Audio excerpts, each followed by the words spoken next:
नमस्कार बंधुरा आज के আমরা চলে এসেছি পানুরিয়া বিশ্রামতলায়। এটা মন্দিরের গেট আর এখানে থাকে আশ্রমের রথ। রথযাত্রায় বের করা হয় আর গেট থেকে ঢুকেই প্রথমেই আসছে সাধু ভগবান মন্দির।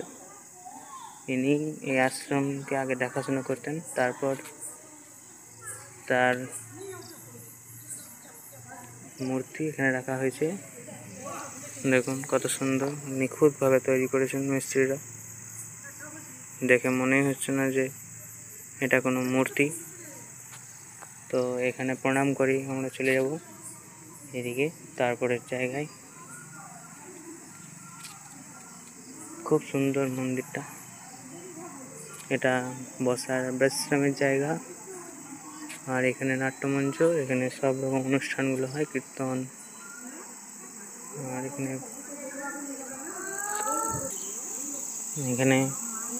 যে 5 জন রাখাল বালক গরু চড়াচ্ছেন সেই গরু সমেত তাদের মূর্তি রাখা হয়েছে। দেখুন কত সুন্দর,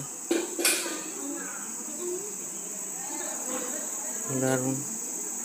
দেখুন গরুটা কত সুন্দর দুধ খাচ্ছে, বাছুর দারুণ করেছে। তারপরেই আমরা চলে যাব শিব মন্দির। এগুলো সব নতুন করেছে এই রাস্তা, চলাচলের রাস্তাগুলো। এরপরে আমরা শিব মন্দিরে চলে যাব। এটা শিব মন্দির, বহুত পুরনো শিব মন্দির, ফ্যান চলছে। তো শিব মন্দিরে প্রণাম করে চলুন দেখা যাক। এটা তুলসী মন্দির।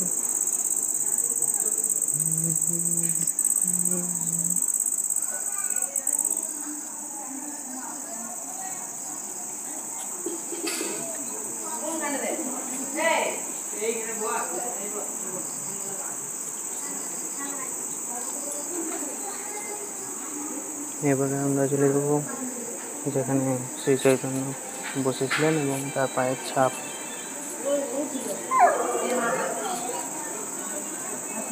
এখানে শ্রী চৈতন্যের পায়ের ছাপ আছে। এই গাছতলাতে বিশ্রাম করেছিলেন।